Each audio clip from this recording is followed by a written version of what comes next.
what are the अभी अंदर आएगी. What are the method to give rabies vaccine, rabies immunoglobulin, rabies prophylaxis to the patients? First of all ये है कि method rabies vaccine देने का ये है कि आपने 0.5 ml या 1 ml डाइल्यूएंट लेना है according to the brand of vaccine और मिक्स करना है उसको ड्राई पाउडर के साथ, शेक करना है अच्छे तरीके से till dissolve using insulin syringes 0.2 ml of vaccine 2 to 2.5 syringes if using 0.5 ml की वायल या अगर 1 ml की वायल तो 4 से 5 सिरिंजेस लेनी है. One syringe per victim can be used can be used on each deltoid में देनी है.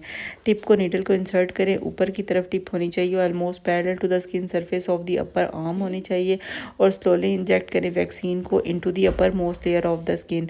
एक रेज पे प्यूल होता है टू अपीयर इमीडिएटली और उसकी वजह से एक ऑरेंज पील अपीयरेंस बन जाती है. अगर वैक्सीन इंजेक्ट करें deep into the skin a papule is not पे नियर बाय. ये सिमिलर टेक्निक होती है जैसे कि आप इंट्राडर्मल बीसीजी देते हैं. 0.1 ml दोनों डेल्टॉइड पे देना है ऑन डे 0, 3 और 7 पे, जिसको बोलते हैं 222 IPC ID regimen and it is only requires only 3 OPD visits. Patient को एक वैक्सीन रिकॉर्ड दें, रिटर्न अपॉइंटमेंट का बताएं. Infiltration into the wound with rabies immunoglobin भी उसी दिन ही करनी है. अगर रेबीज़ इम्यूनोग्लोबिन इमीडिएटली अवेलेबल नहीं है तो इसको डेफर कर सकते हैं लेकिन 7 दिन से ज़्यादा नहीं. Day 0 is the day of the first dose of vaccine given. Okay, then intramuscular regimen जो है WHO रिकमेंड करता है is an AIM regimen hospitals में और क्लिनिक्स में. इसमें शेड्यूल ये होता है कि आपने डे 0, 3, 7 और 14 पे होल वाइल्स पूरी वाइल 4 विजिट पे देनी होती हैं. गिव द पेशेंट एक वैक्सीन रिकॉर्ड एंड अपॉइंटमेंट दें. इनफिल्ट्रेट करें into the wound category rabies immunoglobulin category 3 wound में उसी दिन एज जिसमें आपने वैक्सीन दी है. अगर रिग अभी अवेलेबल नहीं है तो इसको डेफर कर सकते हैं लेकिन 7 दिन से ज़्यादा नहीं. डे 0 जो है वो फर्स्ट डोज है वैक्सीन के डे का. It is preferable to use the same CCEV route in the same and in route in the same patient. However, it often happens the first injection को आप IM देते हैं private setting में, then the patient shows up in a government institution जहाँ पे सिर्फ only intradermal रिगाइमेंट use करते हैं. It is better to continue the series intradermal. Now rabies immunoglobulin 2 type के हैं. एक्वीन रेबीज़ इम्यूनोग्लोबिन प्रिपेयर करते हैं from horse serum. Skin test for equine rabies immunoglobulin is not required as a newer production की fewer side effects हैं. Dose इसकी 40 international unit पर kg body weight के maximum 3000 international unit देते हैं. एक 5 ml की वाइल जो है उसमें 1000 इंटरनेशनल यूनिट पोटेंसी होती है. वेट 25 kg के बच्चे को आप 1000 इंटरनेशनल यूनिट्स देते हैं. 5 ml एक वैक्सीन एक वायल देते हैं. 50 kg में आप 10 ml देते हैं और 2 वायल देते हैं. इस तरह ह्यूमन रेबीज़ इम्यूनोग्लोबिन जो ह्यूमन सीरम से अवेलेबल होती है और इसकी लॉन्गर लाइफ है लेकिन एफिकेसी जो है human rabies immunoglobulin equine rabies immunoglobulin की कंपेरेबल है लेकिन ह्यूमन रेबीज़ इम्यूनोग्लोबिन बहुत ज़्यादा कॉस्टली है देन एक्वीन. अगर वो सेल्फ पेइंग पेशेंट है उसमें ऑफ़र कर सकते हैं इसकी चॉइस.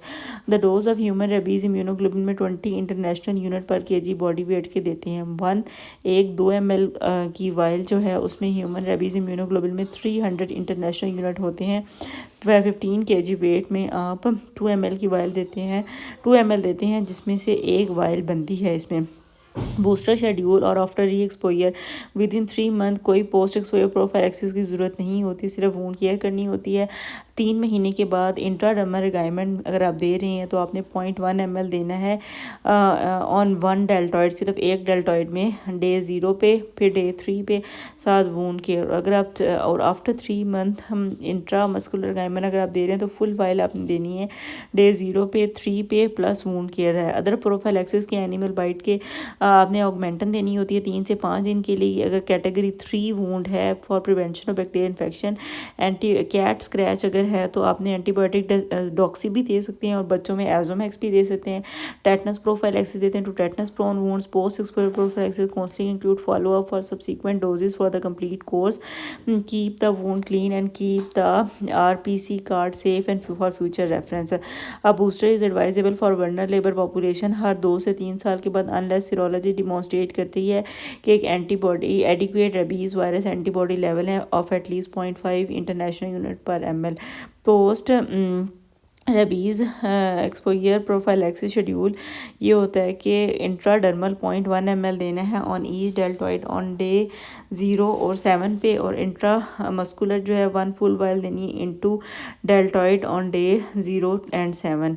कुत्ते के काटने का इलाज ये है कि इस तरह का कार्ड बना होता है, ठीक है। सबसे पहले ये है कि आपने पेशेंट का MR number, name, age, address लेनी है। कुत्ता काटने के फ़ौरन बाद ज़ख़म को साबुन और पानी के साथ 8 से 10 मिनट तक धोएं। घरेलू टोटकों का इस्तेमाल हरगिज़ ना करें। मरीज़ को फ़ौरन ऐसे अस्पताल ले जाएं जहां कुत्ता काटने की बीमारी से बचाव का इलाज अच्छी तरह से हो सकता है। इस कार्ड को हमेशा संभाल के रखें। सबसे पहले आपने कैटेगराइज करना है कि ज़ख़म वाली जगह पे कहाँ है, सर है, गर्दन है, बाजू है, दाढ़ है या टांग है। ज़ख़म की नोयत क्या है। अगर सालिम जल्द पे सिर्फ कुत्ते का थूक लगा है तो ये कैटेगरी 1 वूंड है। अगर मामूली ज़ख़म है और बगैर खून बहे है तो कैटेगरी 2 वूंड है। और अगर संगीन ज़ख़म है जिसमें खून भी बहा है तो कैटेगरी 3 वूंड है। जानवर की किस्म क्या है, कुत्ता है, बिल्ली है या कोई और चीज़ है, पालतू है या नामालूम है, ठीक है। अगर मरीज़ की क़ुव्वत मुदाफ़त कैसी है, कमज़ोर है बंदा या नहीं है, और क्या मरीज़ को पहले रेबीज़ से बचाव के टीके लगे हैं। इसी तरह जानवर के भी होते हैं कि उसको हिफाज़ती टीके लगे हैं कि नहीं लगे हैं।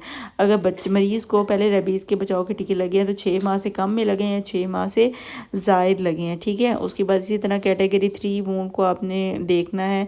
1 वीक इंट्राडर्मल देते होते हैं 037 के शेड्यूल के मुताबिक, और 2 वीक्स इंटरडर्मल में 03714 होता है, और टेटनस टॉक्साइड भी देते हैं 0.5 ml इंट्रामस्कुलर देते हैं, ठीक है।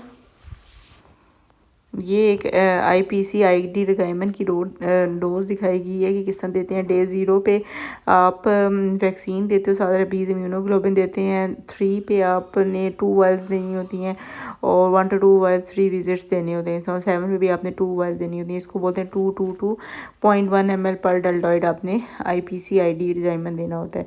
और जो ईजन IM रिक्वायरमेंट है उसमें एक फुल वायल देनी होती है intramuscular into the deltoid day 0 पे। विद इन 7 डेज़ आपने इसी तरह रेबीज़ इम्यूनोग्लोबिन भी देना होता है, और साथ डे 2 डेज, डे 3, डे 7 और डे 14 भी आपने देनी होती है। इसी तरह 4 वायल्स हैं और 4 विजिट्स हैं। कौन सी बाइट्स जो हैं, कौन कौन सी एनिमल्स हैं जिसमें रेबीज़ की आपने वैक्सीन ज़रूर देनी है। उसमें डॉग 96% ऑफ द केसेस में ये रेबीज़ वायरस ट्रांसमिट करते हैं। कैट्स करती हैं, wolf, fox, monkey, bat, mongoose, mule, horse और बफेलो। और कौन से एनिमल्स रेबीज़ वायरस को ट्रांसमिट नहीं करते, उसमें birds, rabbit, rat, fish, reptiles, turtles और एम्फीबियंस जो हैं ये ट्रांसफ़र नहीं करते हैं।